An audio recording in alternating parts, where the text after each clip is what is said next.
अस्सलाम वालेकुम dear friends, welcome to my YouTube channel शानवांग वन शॉट एफएफ। कैसे हो आप सब? उम्मीद करती हूँ कि आप सब बहुत ज़्यादा ही अच्छे होंगे। सो गाइज, आज का न्यू पार्ट लेकर आ चुकी हूँ हमारे न्यू स्टोरी की। तो चलिए आज के न्यू पार्ट को स्टार्ट करते हैं। सो उस पार्ट में हमने देखा था कि अब फाइनली वांग जी का फिर से एक और डील होने वाला है। सीन कट होता है। वांग जी पूरे दिन कमरे में बंद था। वो बहुत ज़्यादा रो रहा था। उसकी सौतेली मॉम उसके लिए खाना लेकर आता है। गाइस, यहाँ पर सौतेली मॉम और ख़ुद की मॉम बोल बोल कर मैं थक चुकी हूँ। क्यों ना हम उसकी सौतेली मॉम को उसकी आंटी बोले, क्योंकि ना मैं कंफ्यूज हो रही हूँ। कभी कभी उसकी असली मॉम की बात कर रही हूँ ना, तो यहाँ पर ठीक है, हम उसको अब आंटी बोलेंगे। वो उसकी आंटी उसकी सौतेली मॉम उसके लिए खाना लेकर आती हैं। अब वांग जी उसे देखते हुए उसके पैर को पकड़ते हुए कहा, मॉम प्लीज़ ऐसा मत कीजिए। मैं सच कह रहा हूँ, उस दिन मैं डांस करने गया था ना, वो मुझे छूने की कोशिश कर रहा था। मैं बहुत घबरा गया था। मॉम को पता है उसने क्या किया? वो मेरा। फिर तभी उसकी मॉम ने वांग जी के बालों को पकड़ते हुए कहा, है चपर चपर करना बंद करो, समझी? और रोना धोना बंद करो। मेरी बात कान खोल कर सुन लो। अगर तुम्हें उसने रिजेक्ट किया और पैसे नहीं मिले ना, तो मैं तुम्हें ज़िंदा दफना दूंगा। मुझे बस पैसे से मतलब है। ज़रूरत पड़े तो मैं तुम्हें उन लोगों के पास बेच दूंगा जो लोग गंदे काम करते हैं और पैसे कमाते हैं। वहाँ से तो तुम पैसे कमा सकते हो ना। वांग जी ने कहा, मॉम ये आप कैसी बातें कर रहे हो? अब इतनी गंदी बातें कैसे कर सकते हो? उसकी मॉम ने कहा, गंदी बातें? ये तो अच्छी बातें है ना। तुम जैसी खूबसूरत ओमेगा के ऊपर वो फिदा हो चुका है।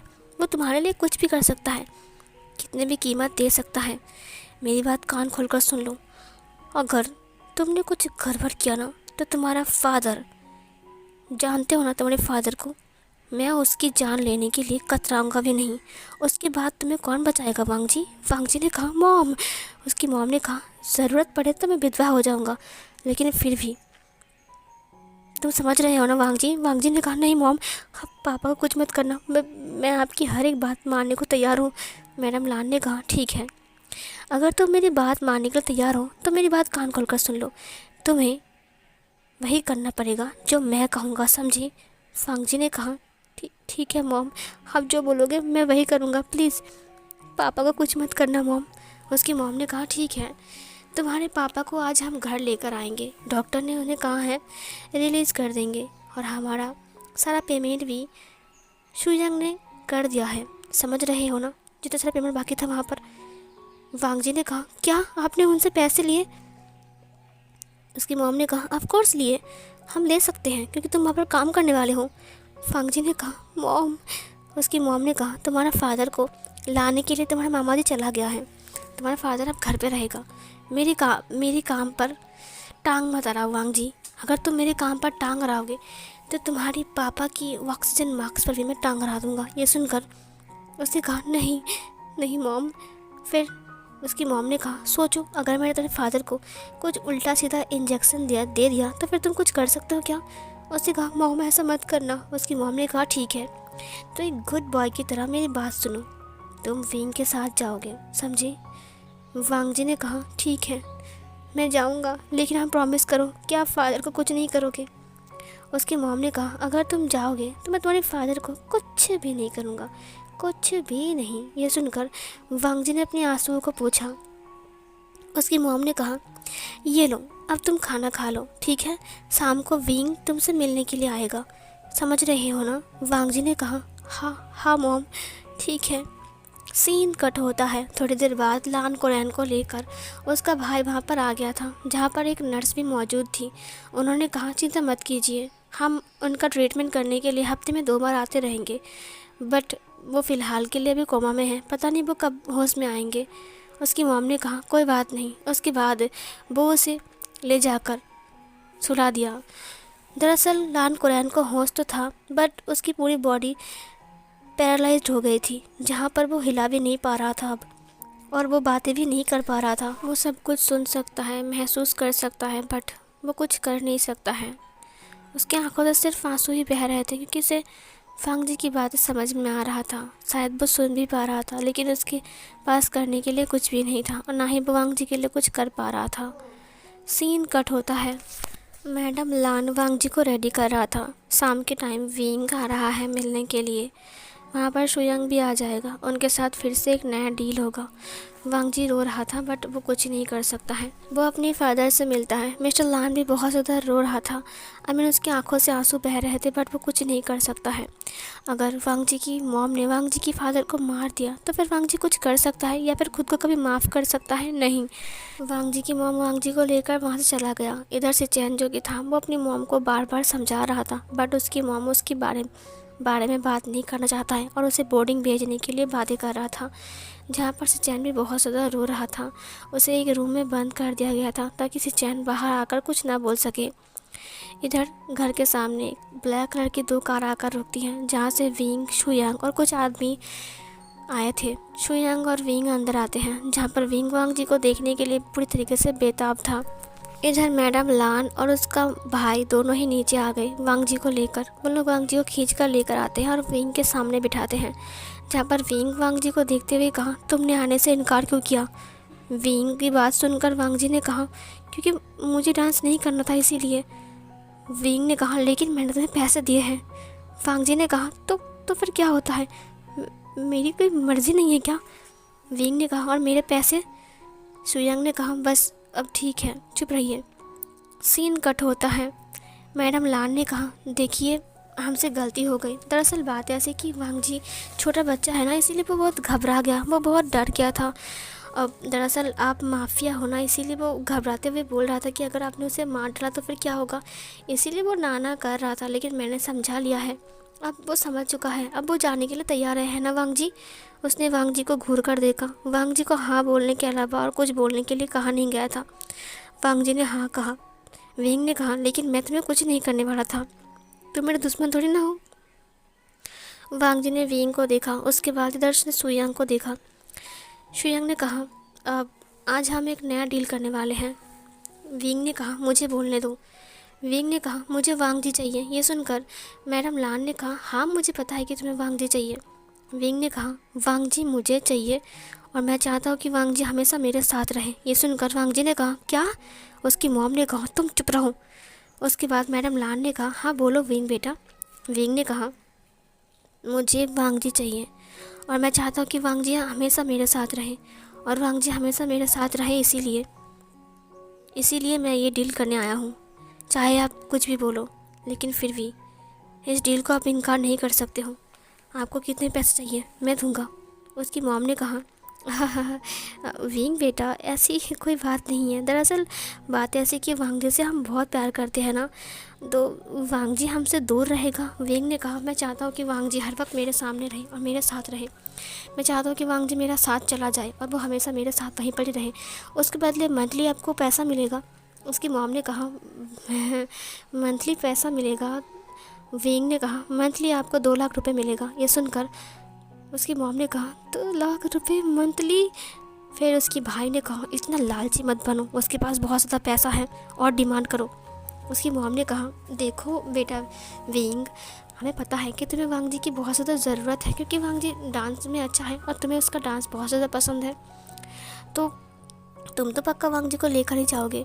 लेकिन हम क्या है ना, वांग जी से बहुत प्यार करते हैं। शुयांग ने अपने माइंड में कहा, झूठ पे झूठ बोले जा रहा है। उसकी मॉम ने कहा, देखो बेटा, वांग जी हमारी आंखों का तारा है, वो मेरे दिल का टुकड़ा है, सिर्फ मेरा ही नहीं उसकी फादर का भी। हम दोनों उससे बहुत ज़्यादा प्यार करते हैं और उसे बिछड़ कर नहीं रह सकते हैं। विंग ने कहा, 3 लाख। उसकी मॉम ने कहा, देखो विंग बेटा, तुम समझने की कोशिश नहीं कर रहे हो। दरअसल बात ऐसे कि तभी विंग ने कहा, 5 लाख। उसकी आंटी ने कहा, विंग बेटा, मैं महीने के 5 लाख तुम दोगे, लेकिन वांग जी वहाँ पर कैसे रहेगा? विंग ने कहा, 6 लाख। तभी उसकी आंटी ने कहा, कोई बात नहीं, हम वांग जी को समझा लेंगे। और वैसे भी तुम थोड़ी ना उसे मारने वाले हो, तुम तो उसे अपने पास रखोगे ना। विंग ने कहा, 8 लाख। ये सुनकर उसकी आंटी ने कहा, अब 8 लाख। उसके भाई ने कहा, 10 लाख बोलो। फिर उन्होंने कहा, ठीक है 10 लाख चलेगा। विंग ने कहा, ठीक है 10 लाख देंगे। ये सुनकर उसकी आंटी ने कहा, 10 लाख? महीने के 10 लाख? मुझे तो यकीन नहीं हो रही।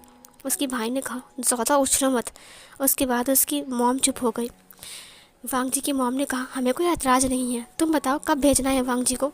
वेंग ने कहा कल सुबह मेरे घर भेजना है, उसके सारा सामान लेकर। ये सुनकर वांग जी ने कहा मॉम मुझे।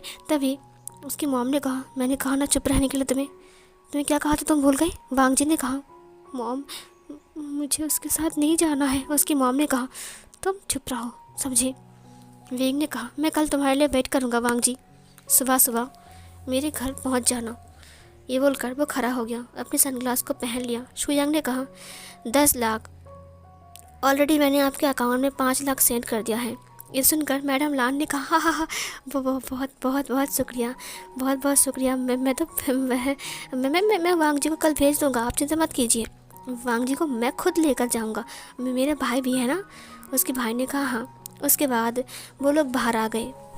वांग जी की मामा ने कहा देखा तुमने, मैंने कहा था ना उनके पास बहुत सारा पैसा है। अब वांग जी उनके पास रहेगा और डांस करेगा, कुछ भी करेगा, हमें इससे क्या, हमें महीने में 10 लाख मिलेंगे, तुम समझ रहे हो। मैडम लान ने कहा हाँ सही कहा तुमने, 10 लाख मिलेंगे, 10 लाख। वांग जी बहुत ज़्यादा रो रहा था। वो रोते हुए अपने रूम में चला गया था। वो बहुत ज़्यादा रो रहा था दरवाज़ा बंद करके। इधर शुयांग और वेंग घर जा रहे थे। वेंग ने कहा देखा तुमने। शुयांग ने कहा सही कहा आपने, पैसे के बदले वो लोग वांग जी के साथ कुछ भी कर सकते हैं। मुझे तो यकीन नहीं हो रहा है कि उन्होंने वांग जी को आपके पास बेच दिया पूरे 10 लाख में। ये सुनकर वेंग ने कहा तभी तो मुझे यकीन नहीं हो रहा है कि उसकी सौतेली माँ इतनी नीचे गिर सकती है। शुयांग ने कहा बॉस लेकिन अब क्या करने वाले हो। वेंग ने कहा कुछ भी नहीं, मैं चाहता हूँ कि वांग जी मेरे साथ रहे हमेशा, हमेशा के लिए। ये सुनकर शुयांग ने कहा हाँ वो ठीक है। उसके बाद वो लोग चले गए वहाँ से। सीन कट होता है। नेक्स्ट मॉर्निंग मैडम लान जल्दी से वांग जी के रूम में आता है, जहाँ पर वांग जी सो रहा था। वो पूरी रात रोते रोते पूरा थक चुका था और सुबह के टाइम में उसकी आँख लग गई थी। मैडम लान दरवाज़ा खोलकर अंदर आती हैं और वांग जी की नींद टूट जाती है। वांग जी की आंखों के नीचे डार्क सर्कल आ चुके थे, जिसे देखकर मैडम लान बहुत ज़्यादा गुस्सा हो गई। उन्होंने कहा क्या तुम पूरी रात सोए नहीं वांग जी, ये डार्क सर्कल कैसे आ गया, जा फ्रेश होकर आओ। वांग जी ने कहा ठीक है। इधर उसका मामा सिचैन को लेकर बोर्डिंग जा रहा था, जहाँ पर वो लोग सिचैन को बोर्डिंग में भेज रहे थे। सिचैन बहुत ज़्यादा रो रहा था, बट फिर भी उसके पास कोई दूसरा चारा नहीं था। वो रोक भी नहीं सकता है सब कुछ, बहुत छोटा है। और इधर वो उसे लेकर चला गया था बोर्डिंग में जाने के लिए। बोर्डिंग में दे आने के बाद वो लोग वांग जी को लेकर विंग के हाउस जाएंगे, जहाँ पर वो वांग जी को विंग के पास छोड़कर आएंगे। वांग जी फ्रेश होकर आता है। उसके बाद वो उसे ड्रेस देता है पहनने के लिए। वो ड्रेस भी वांग जी ने पहन लिया था।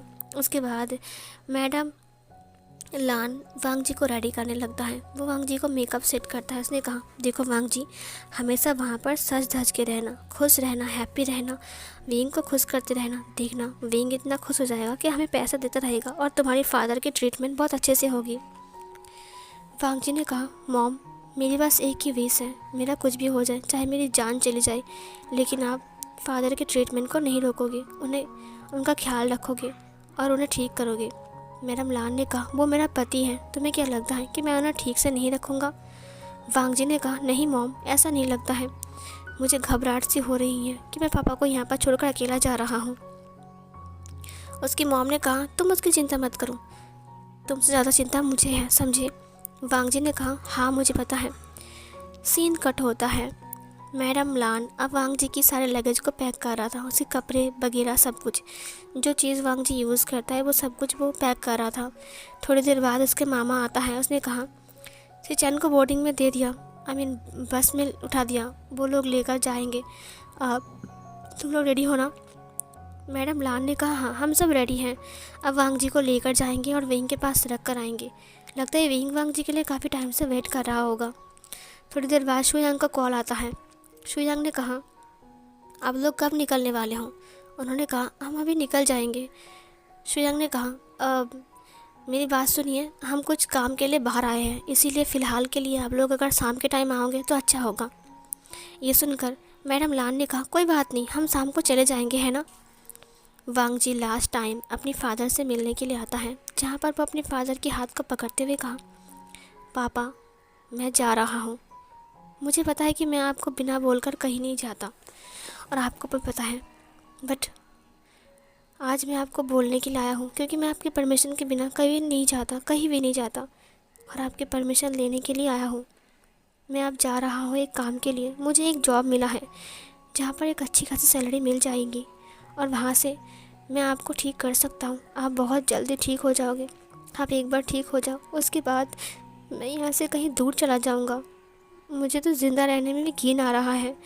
मैं क्या ही बताऊँ आपको। उसकी फादर की आंखों से आंसू बह रहे थे। उसने आंसुओं को पोंछते हुए कहा, नहीं फादर, आप नहीं रोगे। कल डॉक्टर आपको चेक करने के लिए आएंगे। उसके साथ एक नर्स भी आएंगी जो आपका ख्याल रखेगी। उसका पैसा मैं इंतज़ाम करूँगा, आप चिंता मत कीजिए। वो आपको रेगुलर इंजेक्शन देगा, खाना खिलाएगा और आपको ठीक करेगा। आप बिल्कुल पहले जैसा बन जाओगे। मुझे यकीन नहीं हो रहा है कि आप बिल्कुल ठीक हो जाओगे। आप चल पाओगे, आप फिर से बोल पाओगे, आप फिर से काम करने जाओगे। उसके बाद मुझे काम करना नहीं पड़ेगा। पापा, अगर आप काम करने लग गए तो फिर मुझे काम करने की ज़रूरत नहीं है ना फादर। उसने अपने पापा को हग कर लिया। थोड़ी देर बाद मैडम लान वहाँ पर आती है। उन्होंने कहा, लंच रेडी है, लंच कर लो। वांग जी ने कहा, हाँ। उसके बाद वांग जी लंच करने के लिए चला गया। तब मैडम लान कुरैन के पास आ गया। उन्होंने कहा, हाँ लान कुरैन, तुम्हारे ऊपर मुझे बहुत तरस आ रहा है। तुम्हें याद है एक बार वांग जी के लिए तुमने मुझे थप्पड़ मारा था। तुम हमेशा मुझे डांटते रहते हो, बट मुझे तरस आ रहा है कि इस वक्त तुम कुछ नहीं कर सकते, जबकि वांग जी के साथ ये सब कुछ हो रहा है, तुम देख रहे हो। पता है वांग जी कहाँ जा रहा है? एक माफिया के पास डांस करने के लिए। वो सिर्फ उसके पास डांस करेगा और उसके बदले हमें महीने में 10 लाख रुपए मिलेंगे। पता है तुम्हें? वांग जी के साथ वो कुछ भी करे, हमें इससे कोई प्रॉब्लम नहीं है, लेकिन सोचो अगर वो एक माफिया के पास रहेगा तो उसकी ज़िंदगी कैसी होगी। मुझे सोचकर ही हंसी आ रही है और बहुत मज़ा आ रहा है। मुझे तुम्हारा ये फेस देखना बहुत पसंद है। लान कुरैन को गुस्सा भी आ रहा था और रोना भी आ रहा था। मैडम लान ने कहा, मत रो प्लीज़ मेरे प्यारे पति, तुमने कभी भी मुझसे प्यार नहीं किया। तुम तो अपनी उस पत्नी को कभी भूल ही नहीं पाए। तुम मेरे करीब भी नहीं आते थे। तुम्हें याद है उस दिन तुम्हें दूध पिलाने के बाद मैं तुम्हें अपने रूम में लेकर गया था, जिस दिन तुम मदहोशी में मेरे साथ सो गए थे और फिर से चैन इस दुनिया में आया था। पूरे 3 साल बाद आया था वो, क्योंकि तुम मेरे करीब नहीं आते थे। लेकिन फ़िलहाल मैं खुश हूँ और तुम कभी भी ठीक नहीं हो सकते हो। उसने एक दवा को बाहर निकाला। उसने कहा, मेरे पास तुम्हारे लिए एक नई दवा है जिसके ज़रिए तुम कभी भी चल नहीं सकते, ना ही बोल सकते हो, ना ही ठीक से देख पाओगे। मेरी बात कान खोलकर सुन लो। तुमने मेरी ज़िंदगी बर्बाद कर दिया है सिर्फ उस ओमेगा के लिए, तुम्हारा लान वांग जी के लिए। अब मैं वही लान वांग जी की ज़िंदगी बर्बाद कर दूंगा। मैं तो उसकी ज़िंदगी बर्बाद कर ही रहा हूँ। अब मैं देखता हूँ कि तुम क्या कर सकते हो और क्या कर लोगे। क्या तुम मुझे बेल्ट से मारोगे? जो बंद कमरे में तुमने उस दिन मुझे मारा था, मैं कुछ भी नहीं भूला लान कुरैन, कुछ भी नहीं भूला। और लान वांग जी से वही बदला मैं लेता रहूँगा, हर रोज़ लूँगा, हर वक्त लूँगा। तुम्हारे कांटे चुभेंगे तुम्हारी बॉडी के ऊपर, लेकिन फिर भी मैं मेरा बदला लेकर रहूँगा, समझे? ये बोलकर वो हंसने लगती है। सीन कट होता है। लंच के बाद वांग जी अपने रूम में आ गया था। वो फिर से फ्रेश होता है और फ्रेश होने के बाद अपने लंबे लंबे बालों को अच्छे से बांध रहा था। वो पॉनीटेल बना लेता है और फिर उसके बाद वो अपनी फेस को देखने लगता है, जहाँ पर मैडम लान आकर उसे कहता है, तुम्हें खूबसूरत दिखना है, समझे वांग जी? चलो गाड़ी आ गई है, अब हम जाने वाले हैं। शाम तो हो गई है ना? वांग जी ने कहा, ओके मॉम। वो फिर से अपने फादर को बाय बोलता है और फिर गाड़ी के अंदर आ जाता है, जहाँ पर वो गाड़ी उन्हें लेकर जाता है। जब मैडम लान और उसका भाई विंग की बहुत बड़ा मेंशन को देखता है, वो लोग घबरा जाते हैं। उन्होंने कहा, क्या वांग जी यहाँ पर रहेगा? मुझे तो यकीन नहीं हो रहा है कि ये मेंशन इतना बड़ा है। वो लोग गाड़ी से उतर जाते हैं। सब लोग उसका वेलकम करते। वहाँ पर बहुत सारे लोग थे जिनके हाथ में गन था, बहुत सारे गार्ड्स थे जिनके हाथ में गन था। वांग जी पहले भी यहाँ पर आ चुका है, इसलिए वो हैरान नहीं था, क्योंकि पहले भी वो सब कुछ देख चुका है। शुयांग उनके पास आते हुए कहा, आप लोग आ गए, चलिए बॉस आपका इंतज़ार कर रहा है। ये सुनकर मैडम लान ने कहा, हाँ हमें पता है, चलो हमें लेकर चलो। इतना बड़ा घर क्या तुम्हारा बॉस का ही है?